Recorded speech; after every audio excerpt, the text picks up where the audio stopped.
Disruptors and curious minds, citizens of Earth, conscious entities, humanoids from the year 2052. Welcome to Thinking on Paper. And thousands of you now are joining us to connect the dots of AI, quantum, space, society, music, life, the human condition. Thank you. And we're going to end the year, well, we were going to end the year with 52 things that we learned at Thinking on Paper this year. But that would take a lot of work, and we also decided that sometimes other people's learnings are so much more interesting than our own. Maybe because we can become so submerged in our own life and our own learning that we forget the strange, unique curiosity that brought us there in the first place. So for the last show of the year, we are learning what a man called Tom Whitwell learned this year. Some of them are technology, some of them aren't. We're going to go through it. We're going to pick our favorites.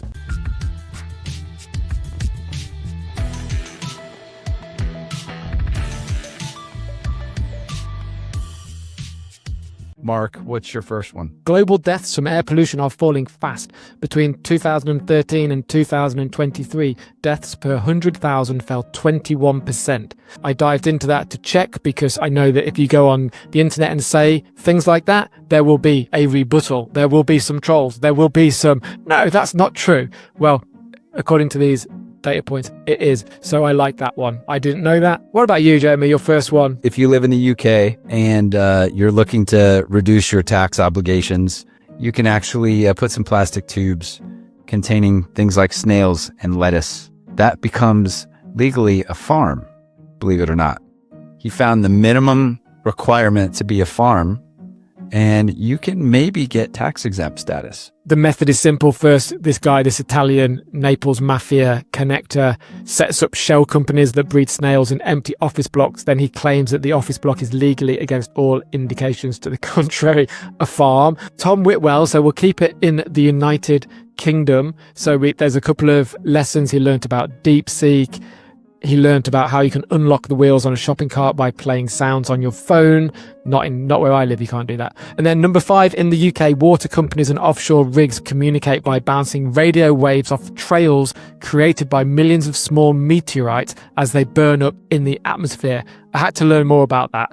That was cool. Yeah, it's exactly what it says. They're by accident, obviously, that they found that radio signals were being boosted at times of meteorite shower events, and they couldn't work out why. And eventually, the signal was bouncing off the trails from the meteorites, almost like ding, ding, ding, ding, ding, like a stone bouncing across the water, bouncing the signal. Amazing. And then that technique was being used, and is to a certain degree being used in obviously military and radio domains to boost signals. Amazing. What a happy accident, right? Like, That's like the serendipitous technological breakthrough. You'll never guess what name cropped up in that development when I was studying or learning a bit about meteor burst communications. Can you guess what lab turned up? Oh, no, I can't. Bell Labs appeared. They were studying ways to improve nighttime radio propagation, and suggested that the oddities that many researchers were seeing were due to nighttime radio propagation. So basically, they were trying to listen to middle of the night radio call-ins when they were in their labs kind of creating. Brilliant. This is number 7. A fusion energy startup has developed a process to turn mercury into gold. The Alchemist. Yeah. The Alchemist. So each year, their plant would produce 5 tons of gold and 1 gigawatt of electricity, both worth a similar amount. That's really interesting. So there's balance in alchemy. But bad news, Mark. Bad news. You actually have to wait about 14 to 18 years for all the radioactivity, all the radioactive stuff to kind of disperse from your gold. I just spit on the microphone. Radioactive gold. Can you wait for it? I don't know. That's long range. That's like, maybe we should do that instead of putting our money in like ETFs and index funds. Maybe we chuck it in there because we got to wait 14 to 18 anyway. Well, that marathon fusion they're called. I've reached out to them because I was fascinated by that. If we can make gold then and learn about fusion at the same time. Yeah, Marathon Fusion is a new American startup in the big fusion realm. 2026 is going to be a big fusion year for us, I think, Jeremy. I agree. There's definitely some interesting stuff happening. Energy tech in and of itself, and we got to figure this energy tech thing out, and is it in space? Is it space-based? Do we put the stuff we're trying to power in space? Do we figure out how to harness different physics to do more things on the planet? Because right now we're runway is going out. I mean, all of these power deployments are taking way longer. Energy grid is taking way longer to kind of catch up to the demand generated by, guess what? AI. Talking of AI, so it takes us to number 8 of the things that he learned 2025. So number 6, that was very positive. London is safer today. Fewer murders than at any time since he moved there almost 30 years ago. But then number 8, job apps for nurses can set payment rates by analyzing a nurse's credit card debt to decide how desperate they are for work. That couldn't be more frustrating to hear, man. Manipulative, there's a personal sovereignty issue there, obviously. The gig economy, just even for nurses, it's just pariahs taking advantage. That's a bad, doom-laden use of AI to check credit scores, and then obviously the idea being to offer lower wages for the more desperate. Well, that's also happening in loan applications now. I think there's a lot of information being used by these AIs to make determinations on whether you get a loan or not based on stuff that shouldn't factor into that. I mean, Carissa Velez talked to us about that on the show. Definitely more on the doom pendulum side, but it's stuff that needs to be talked about, and it's exactly what Tom's referencing in number 8. I'm not psyched about it. Companies are using AI to check credit scores to see how desperate they are for money, and then lowering salary wages accordingly. Come on, we should do better, humanity. We can do better than that. Maybe there's a counterbalance technological initiative there that can happen. Who's to say those on the top of the stack only have access to the tech, right? Maybe it's a bottom up thing that could right that ship. Let's see what's next. Number 10, the ubiquitous digital watch worn by Bin Laden that cost £12 has been faked for years, and the fakes are getting better and better. And I looked at that, and what surprised me about that was the choice of the Casio F9 1W as a watch to fake. A watch that's very cheap by our standards anyway, being faked to be made even cheaper. So is that because £12 doesn't seem a lot to me, but it does to most of the world? And so if you make a cheap version of a cheap watch, then you are getting access to a huge market. After reading The Order of Time, Carlo Rovelli, I don't buy watches anyway because he says time doesn't exist. Yeah, well, that's another lesson we learned. Yeah, quantum time. Quantum clocks exist, though. So I was speaking to people about this. Number 11, the radioactive shrimp scare of 2025. No, sorry, there was another shrimp appeared twice. No, this was not the shrimp one. The shrimp one is the later one. No, ignore me. There's another shrimp one later, which was interested in. There's two shrimp ones. Yeah, yeah. Who knew the importance of prawns? Did you want to skip over number 9? I didn't even look at this, but just reading it right now, Apple's iPhone Air demo video was modified for the Korean market because the Jibison gesture is intensely controversial. Is that what that is? Well, it looks like what the emoji is there. I can't tell exactly, but it looks like that. What is the Jibison gesture? I didn't even look at this one. But men in gaming communities believe it means Korean men have small genitals, and it sparked various consumer boycotts. Is that a marketing miss? A translation marketing miss from Apple's marketing department? Well, yeah. Wow. iPhone Air demo, not seeing it. Number 12, woodwork is older than humans. He learned that. How is that? Woodworking is older than humans. Who's working the wood? Not woodworking, woodwork. Okay. What does that mean? I guess it means that nature harvests its own self? Like, It's woodwork. Nature makes nice things out of wood. Nature's always made nice things out of wood. You can see withered, wind-swept benches, which aren't actually benches, but nature's made them. I guess it's talking about that. Driftwood. And they've found examples. Yeah, I've got, driftwood. Hmm. Number 13, most characters in the film Idiocracy wear Crocs because the film's wardrobe director thought they were too horrible looking to ever become popular. I don't have any Crocs, and I've not seen the film Idiocracy, so I have no comment. Yeah, you wear Crocs. I bet you've got some Crocs. Crocs. Crocs are in my house for sure. I don't wear them. I have worn them before, mainly to kind of throw something on my feet if I'm taking the dog outside in the back. But you get made fun of severely if you wear Crocs without socks, believe it or not. Are your Crocs original Crocs, or are they fake Crocs?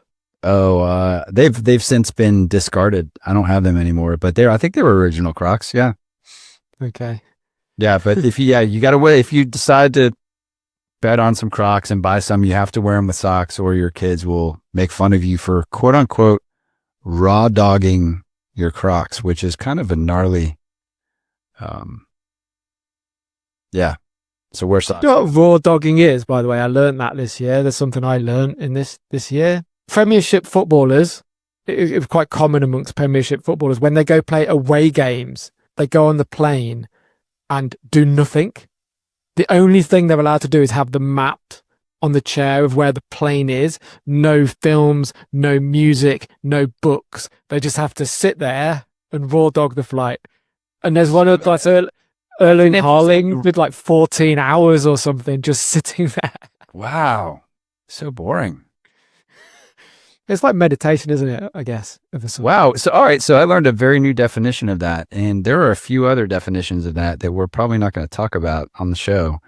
But moving right along.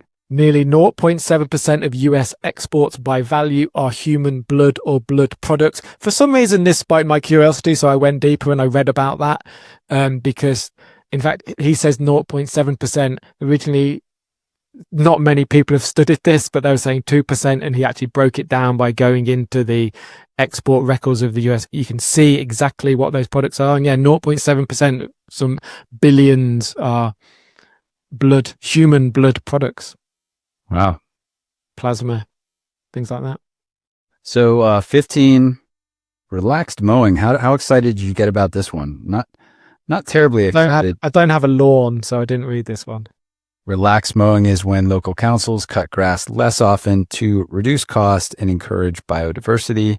Richard Beecham. Man, mowing. So I have a lawn, and I kind of struggle with it because it's again, humans trying to wrangle nature. And it's like, who told us that this was what we were supposed to have versus just the natural background of long since dead French kings, I think. Jeez, freaking Louis. The Louis, they're killing us.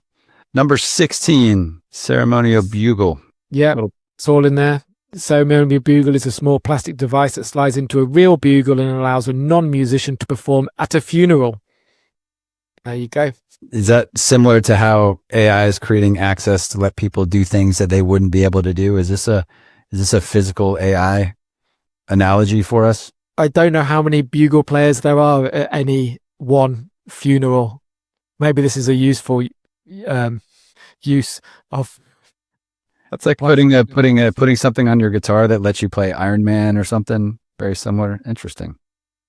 All right, 17. Moving along. Robot hands need fingernails. So figure. I know you guys are all listening. I would love your thoughts on if you guys are putting fingernails on your robots. But allegedly, it kind of helps them grab stuff a little bit better, according to this.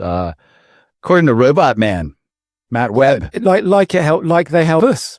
It helps us with small repetitive tasks. It helps us to pick things up. It helps to grip things. It helps a lot.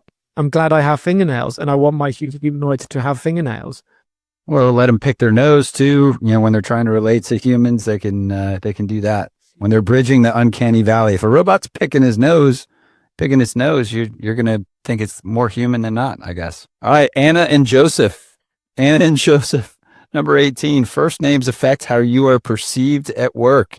If your name is Anna or Joseph, You're consistently considered trustworthy, honest, and reliable.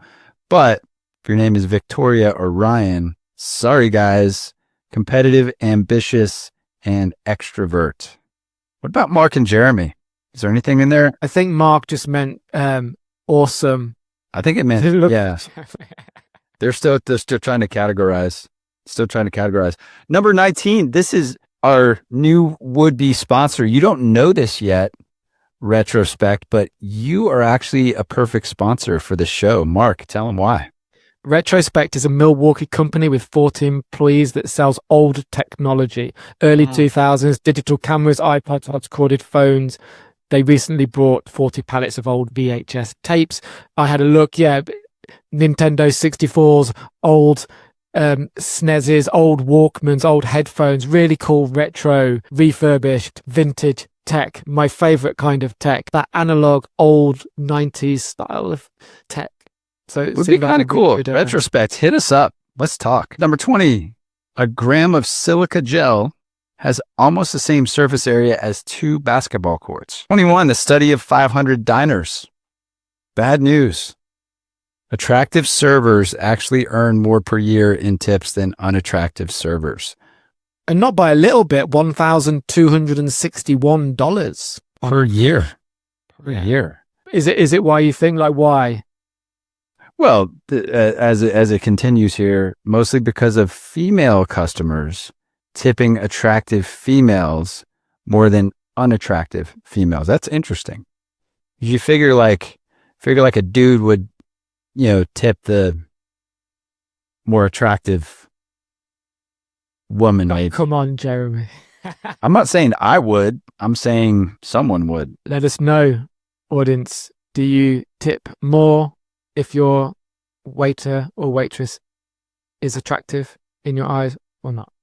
Number 22, one of the first ever Velvet Underground gigs was entertaining the New York Society for Clinical Psychiatry. I didn't know that, but I'm not surprised by that. Wonder if they played Venus in Furs in that. I wonder if they did. Should we get into Venus in Furs? No, I might leave that for another day. Okay. Number 23, in the 2000s, at least 20% of the phones used in sub-Saharan Africa physically passed through one building on Nathan Road in Hong Kong. So who is the largest fast food chain in the world, Mark? Who would you guess? McDonald's, of course. McDonald's. That is incorrect, my friend. According to Sam Tang, number 24, during 2024, the bubble tea and ice cream chain Mixue, Mixue, overtook McDonald's 47,000 branches. Wow, that's a lot of ice cream and bubble tea. Do you drink bubble tea? Have you ever drunk bubble tea? You guys? That's one thing I don't get. I don't understand that. What is it you don't understand about bubble tea? I just don't get it. I don't get it. What is it for? I like this sensation of the tapioca bubbles exploding in my mouth in a nice, refreshing drink.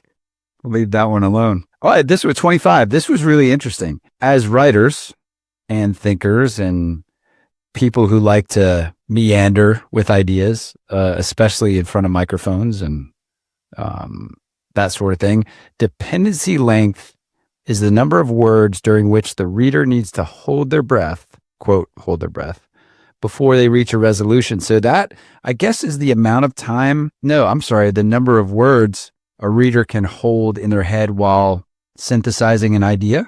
Yep. So number 25 and 26 mention Mitsubishi. Number 27 is about MIT. They've developed a fiber computer that is stretchable and machine washable with 6 hours of battery life, weighing about as much as a sheet of A4 paper. It looked really cool. Washable wearables. I don't know what use it would be to have such a device in your jumper, but I'm glad that they're building this tech so that we can put computers in our t-shirts and jumpers.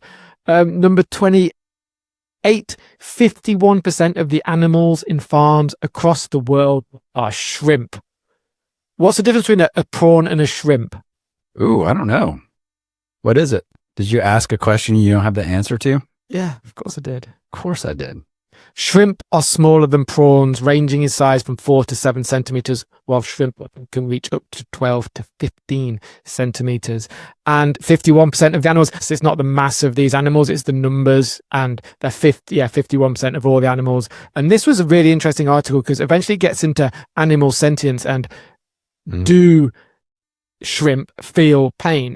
There's an expert on animal consciousness. Essentially, we can all agree that a dog feels pain. We can see that happening. We can all agree that a sheep or a cow or a giraffe or a lion, they feel pain. But what about fish? What about, and then like, when does it stop? When do the animals stop feeling pain? And when do the animals stop feeling pain so much that we shouldn't be eating 1 trillion of them a year or treating them better? And that article's about that, which I thought was very interesting. Yes.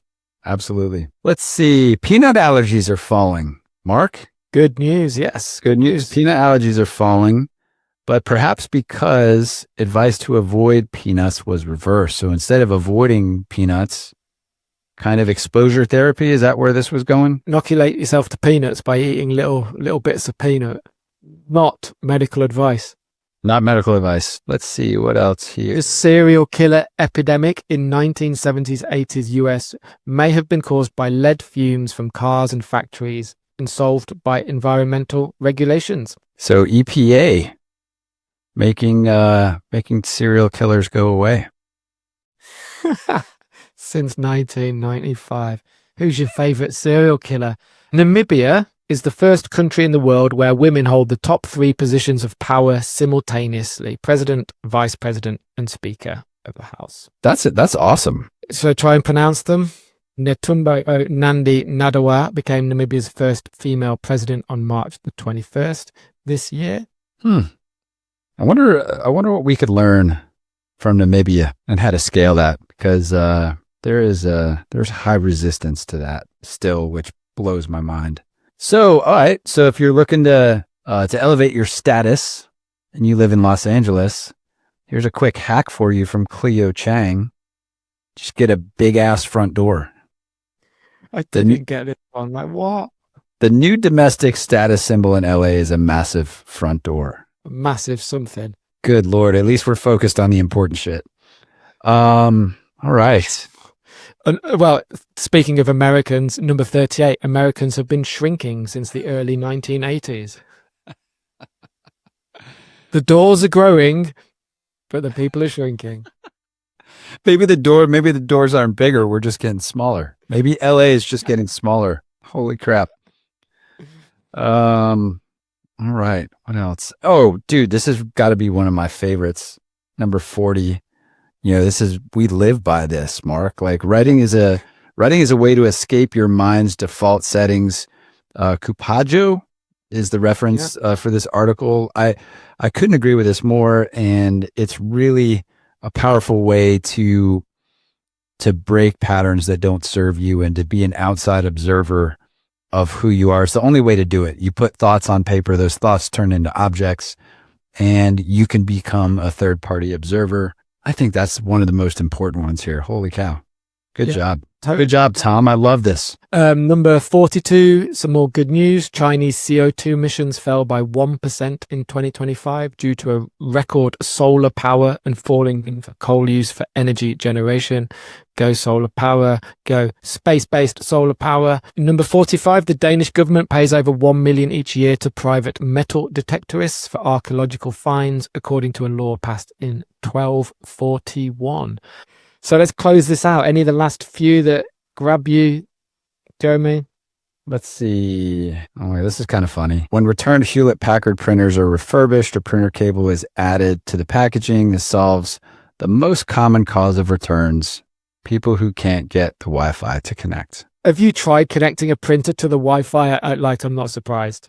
It is a bit convoluted. I would agree. I like number 48. In September 2005, Steve Jobs announced a feature called Smart Shuffle, which made iPod randomization less random in order to appear more random.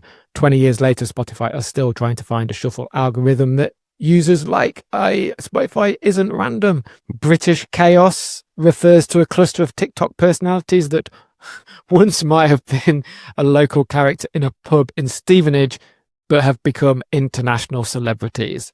Yeah, I like that one. Clive Martin, British chaos. Yeah. Let's never become British chaos, Jeremy. Oh my gosh. Well, you did set up a Thinking on Paper TikTok, so there is one. I'm not touching it. Half British, but well, I'm British. I've got British in me. Mom was born in Norwich, so this podcast is probably what, 70%? Right. Let's end. Gall's law says a complex system that works is invariably found to have evolved from a simple system that worked. A complex system designed from scratch never works and cannot be patched up to make it work. You have to start over with a working, simple system. And that, ladies and gentlemen, is the end of 2025 for Thinking on Paper. I hope you've enjoyed our last show, the 52 things that we learned via somebody else this year. Tom Whitwell, thank you for making the time to make this. So many rabbit holes that you sent me down that I will continue. So many cool Medium posts and Substacks and websites to read and learn from. So thank you for that. And happy Christmas, Merry New Year. See you in 2026. Jeremy, anything that you want to... That's it. Thanks, Tom, for putting this together. This takes a lot of time and energy, but I'm sure it, in a way, helps you learn and synthesize this stuff. That's why we do what we do as well. So maybe come on the show. Let's talk. Have a great rest of the year, folks. Thanks for listening. We know you're listening. We see your comments. We love seeing your comments. Big year for us next year. Book club starting. Space to Grow is a book. We're going to stay in the space world. I'm going to reference High Frontier about 30 times during our breakdown of that. What else, Mark? What do we have to look forward to? We're doing a show on High Frontier with a man who runs a satellite company in January. I am reading the High Frontier at the moment, so I can stay up with you. You better. Gerard O'Neill fans, and yeah, looking forward to that. Like, subscribe, share. If you like what you listen to, share it with somebody. It's the time, it's the season of sharing, of goodwill. Sharing is caring. Sharing is caring. Love you guys. Stay disruptive. Be curious. Keep thinking on paper. Wow. That was an emotional episode of Thinking on Paper. If you're still with us, and of course you are after that, if you have any questions about that show, email us at hello@thinkingonpaper.xyz. Subscribe on the platform you're listening. And please, as a curious mind, share this with just one person in your life who would like to hear these conversations. Maybe two. Share it with two. Maybe two. Share it with two.